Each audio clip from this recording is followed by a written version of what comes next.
Great combinations. Now, if you think reggae music is boring or old school or it belongs to a different place and time, you are most probably the kind of person Freeky is hoping to convince otherwise. Inspired by the likes of Bob Marley, Sizzla and UB40, the Sebokeng-born Freeky, whose real name is Olihle Afrika, decided to take up reggae. Freeky joins me now in the studio. You've had some great hits like Sebokeng and that kind of stuff. I don't really understand. I don't think that reggae is misunderstood in many ways, but there seems to be a new infusion of reggae. You do reggae with Afro soul. Afro soul reggae. How did that come about? I've always loved reggae, and I've wanted to do it like an African would. You know what I mean? It's a Jamaican kind of sound, but I'd really like myself as an African to come out in my music. Yeah. Does reggae allow you to experiment, though? Because we do have a very traditional understanding of reggae. When we think reggae, we think Third World, Bob Marley, the likes of that, Peter Tosh. Well, we're doing a lot of collaborations now with people who do different genres of music. I think that's how sounds like White came about, from your raga and the hip-hop kind of sound. So I guess it depends where you are in the world. Here we collaborate with other artists who do hip-hop, reggae, White as well. So now it's a new sound that we actually want to push here in Africa. Is there a big reggae movement where you come from? The reggae is big countrywide. Yeah. If you put your ear in the streets, you'll know. Like there's a whole lot of people who do reggae, and there are a lot of clubs who play reggae now. And it's surprising that like back in the day, like I'd say maybe 8 years back, you wouldn't hear a car playing reggae, but it's happening now. So it's slowly but gradually growing. And especially amongst the youth as well. Yes. Talk to me, where you're at the moment in terms of the album and the music, and where can people, fans that want to hear more of this music? I put out an album 3 weeks ago. It's titled Love Stories. Okay. So you can get it at all physical stores, but we also have some stuff uploaded on digital stores. Why Love Stories? Love Stories. I'm just in a good space right now. It's my You're in second love? album. I'm in love with life. Oh, not a girl.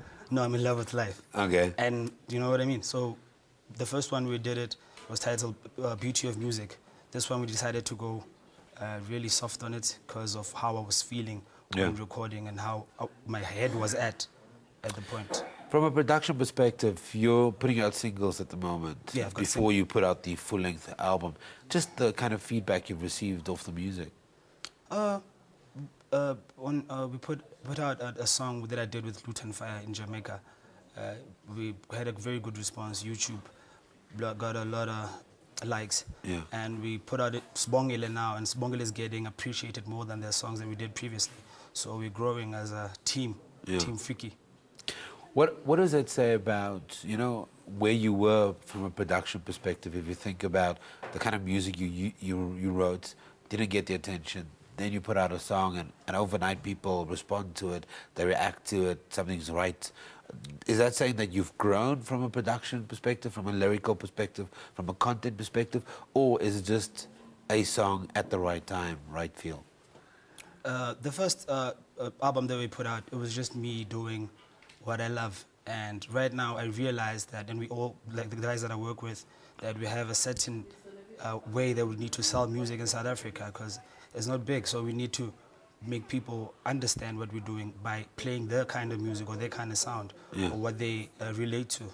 So I think the biggest success to the song Sebokeng or this album now is because it has more African kind of feel, and it has more kind of African appeal, like to say.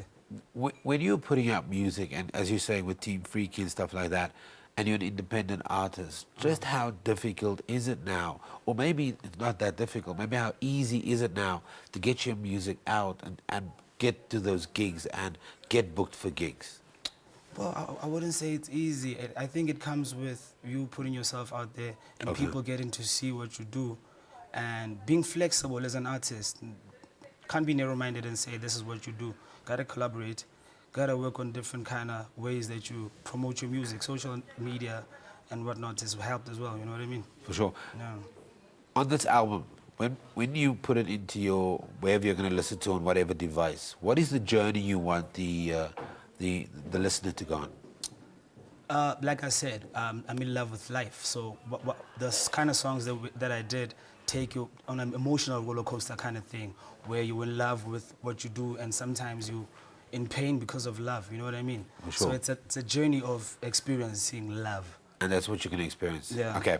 We're still with us for a couple of more performances. That was new age reggae artist, singer, and songwriter Freeky speaking to us about his music. If you want to hear just what he means by bringing a new and different flavor to reggae, stay with Morning Live as he'll give us more performances a little bit later. We take an ad break. Don't go